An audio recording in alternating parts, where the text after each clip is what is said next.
আসসালামু আলাইকুম। আমি মোহাম্মদ আলামী।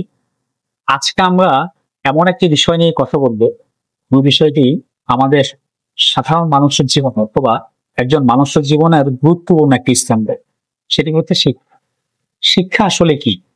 শিক্ষা মানুষের জীবনে কেন প্রয়োজন এবং শিক্ষা না থাকার কারণে একজন মানুষ কেন জীবনে পিছিয়ে পড়ে? প্রথমত হচ্ছে শিক্ষা কি? শিক্ষা আসলে বই পড়া না। শিক্ষা এমন একটি আলো যা একজন মানুষকে সঠিক এবং ভুলের পার্থক্য বোঝাতে সাহায্য করে। শিক্ষা শুধু চাকরি পাওয়ার জন্য নয়, শিক্ষা বরং মানুষের সঠিক এবং ভুলের পার্থক্য অথবা শিক্ষা শুধু চাকরি পাওয়ার জন্য নয়, শিক্ষা বরং মানুষের সঠিক এবং ভুলের পার্থক্য অথবা চিন্তা ভাবনা করার ক্ষমতা তৈরি করে। উদাহরণ হিসেবে যদি আমরা বলি, আমরা যদি পড়াশোনা না করতাম তাহলে আমরা পৃথিবীকে কেবল খালি চোখেই দেখতে পারতাম বা জানতে পারতাম। শিক্ষা আমাদের চোখের দৃষ্টি ছাড়িয়ে আমাদের মন আর মস্তিষ্ককে খুলে দিয়েছে। যদি আরো সহজভাবে বলতে চাই, তাহলে একজন মানুষের যদি ধার্মিক জ্ঞান যদি না থাকে, সে মানুষ মসজিদে যে কেউ আত্মা আমিন বললে বা কেউ জোরে আমিন বললে সে এটা নিয়ে খুব বিভ্রান্ত হয়ে যাবে। সে সেখানে সঠিক সিদ্ধান্ত নিতে পারবে না, কারণ ইসলামিক শিক্ষা ছাড়া আপনি এটা বুঝতে পারবেন না কোন অবস্থাতে আস্তে আমিন বলে, কোন অবস্থাতে জোরে আমিন বলে।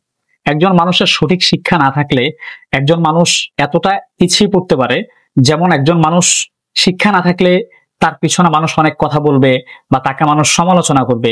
সেখান থেকে কিভাবে ফেস করতে হয়, কিভাবে কথা বলতে হয়, কিভাবে সেটাকে ছাড়িয়ে এসে একজন মানুষ নিজের জীবনে ফোকাস করতে হয়, সেটা আপনাকে একমাত্র শিক্ষা আপনাকে গাইডলাইন করতে পারে। দ্বিতীয়ত, শিক্ষার গুরুত্ব। শিক্ষা ব্যক্তিগত জীবনে যেভাবে ভূমিকা রাখতে পারে অথবা যেভাবে ভূমিকা রাখি, প্রথমত শিক্ষা একজন মানুষের আত্মবিশ্বাস তৈরি করে, একজন মানুষকে আত্মবিশ্বাসী করে গড়ে তোলে। শিক্ষা সিদ্ধান্তহীনতা থেকে বের করে সিদ্ধান্ত নিতে সহযোগিতা করেন। শিক্ষা একজন মানুষের জীবনের লক্ষ্য পরিষ্কার করে। পারিবারিক জীবনে শিক্ষা যেভাবে ভূমিকা রাখেন, একজন মানুষ যখন শিক্ষিত হয় অথবা একজন শিক্ষিত মানুষ শুধু নিজেকে নয়, পুরো পরিবারকে আলোকিত করেন। একজন মা শিক্ষিত হলে পুরো প্রজন্ম শিক্ষিত হয়। শিক্ষা দেশ ও সমাজে যেভাবে ভূমিকা রাখেন, একজন শিক্ষিত মানুষ দেশের আইন মেনে চলেন, অন্যান্য সকল নাগরিকের প্রতি সম্মান রাখেন, নাগরিক অধিকারের প্রতি সম্মান রাখেন। একটি দেশ তখন উন্নত হয় যখন একটি দেশের নাগরিক শিক্ষিত হন। শিক্ষিত নাগরিক হলে দেশ উন্নত হতে পারে, এগিয়ে যেতে পারে দ্রুত। তৃতীয়ত, শিক্ষা কেন প্রয়োজন? শিক্ষা ছাড়া আমরা সঠিকভাবে কোনো কাজ করতে পারি না। চিকিৎসা, বিজ্ঞান, প্রযুক্তি, ব্যবসা সর্বক্ষেত্রেই শিক্ষার প্রয়োজনীয়তা রয়েছে।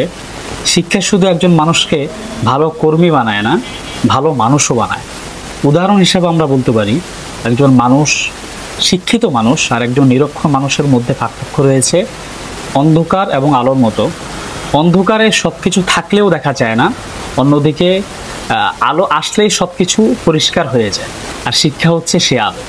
চতুর্থত, শিক্ষা নিয়ে আমাদের যে মিসকনসেপশন বা ভুল ধারণা রয়েছে, আমরা অনেকেই ভেবে থাকি যে শুধু ডিগ্রি থাকলেই শিক্ষিত হওয়া যায়, কিন্তু আসল শিক্ষা হলো চিন্তা চেতনায়, আচরণে, চরিত্রে বা কথায় উন্নত হওয়া।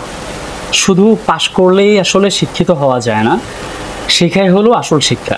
মনে রাখবেন, আমাদেরকে দেশ, জাতি, ব্যক্তিগত জীবনকে, পরিবারকে, সমাজকে, সকল কিছুকে উন্নত করতে আমাদেরকে সুশিক্ষায় শিক্ষিত হতে হবে।